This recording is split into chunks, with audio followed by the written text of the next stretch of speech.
ഇന്നൊരു ചക്കക്കുരു കൊണ്ടുള്ള ഒരു ഈവനിങ് സ്നാക്സാണ് ഉണ്ടാക്കാൻ പോകുന്നത്. അപ്പം നമുക്ക് അത് കാണാമല്ലേ.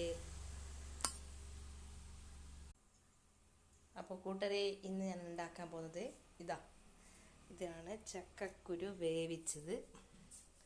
അത് അതിൻ്റെ തോല് കളഞ്ഞ് അല്ലെ തോലോടെ കുറച്ച് ഉപ്പിട്ടിട്ട് 6 വിസിൽ വരെ നമ്മൾ കുക്കറിൽ വെച്ചിട്ട് അതിൻ്റെ ചൂടൊക്കെ തണിഞ്ഞതിന് ശേഷം തോല് പൊളിച്ച് ഒന്ന് മിക്സിയിൽ ചെറിയ ജാറിലിട്ടിട്ട് ഒന്ന് ക്രഷ് ചെയ്യുക. എന്നിട്ട് ഇതിൽ നമ്മൾ എന്ത് ചെയ്യാം, ഒരു സവാള, പച്ചമുളക് 2, ഇഞ്ചി വെളുത്തുള്ളി പേസ്റ്റ് എടുക്കുന്നുണ്ടെങ്കിൽ നല്ലതാണ്. പക്ഷേങ്കിൽ എൻ്റെ കയ്യിൽ ഇഞ്ചി പേസ്റ്റ് ഇല്ല, അതുകൊണ്ട് വെളുത്തുള്ളി ഞാൻ എടുത്തില്ല. അപ്പോൾ പിന്നെ അതിൽ എനിക്കിഷ്ടമാണ് ഈ പെരിഞ്ജീരകത്തിൻ്റെ ടേസ്റ്റ്, അതുകൊണ്ട് ഞാൻ എന്ത് ചെയ്ത് പെരിഞ്ജീരകം കുറച്ചിട്ടിട്ടുണ്ട്. പിന്നെ കടലമാവ്, പിന്നെ അതേപോലെ കോൺഫ്ലവർ, പിന്നെ അങ്ങനെ ഈ ചക്കക്കുരു പുഴുങ്ങിയതിൽ ഇതൊക്കെ ചേർത്തിട്ട് അപ്പം എൻ്റെ കയ്യിൽ കുറച്ച് ഫ്രിഡ്ജിൽ മല്ലിയില ബാക്കിയുണ്ടായിരുന്നേ, അതും ഞാൻ അരിഞ്ഞിട്ട് ഇതിലിട്ടിട്ടുണ്ട്.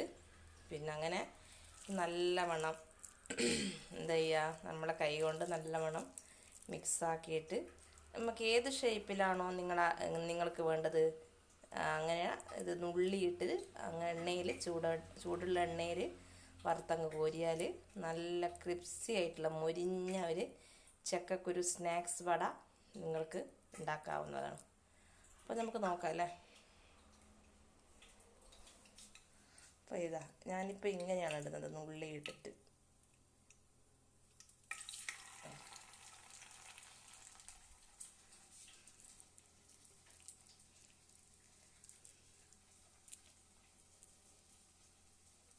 വീഡിയോ ആരും പിടിച്ചതിനില്ല, ഞാൻ തന്നെയാണ് ഇടുന്നത്. അപ്പോൾ അതിൻ്റെ ചെറിയൊരു അസ്കിതം ഇതിലുണ്ട്.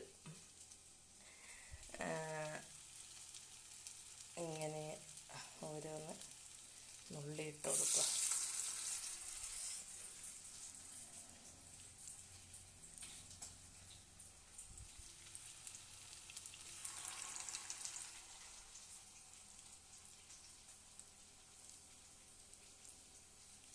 പിന്നെ ഒരു കാര്യം കൂടി വിട്ടുപോയി. ഇതിൽ ഞാൻ കാശ്മീരി ചില്ലി പൗഡർ ഇട്ടിട്ടുണ്ടായിരുന്നേ. ഇവിടെ ബാക്കി ഉണ്ടായിരുന്ന പൗഡർ എന്നുവെച്ചാൽ ഇവിടെ മുളക് പൊടി തീർന്നു പോയി. അപ്പോൾ ഞാൻ എന്ത് ചെയ്ത് എന്തിൻ്റെയോ ഒരു ഡബ്ബയിൽ ഇവിടെ എന്തോ ഒരു പരിപാടി ഉണ്ടായിരുന്നു, അപ്പോൾ അതിൻ്റെ കുറച്ച് പൊടി ഉണ്ടായിരുന്നു. അതും പിന്നെ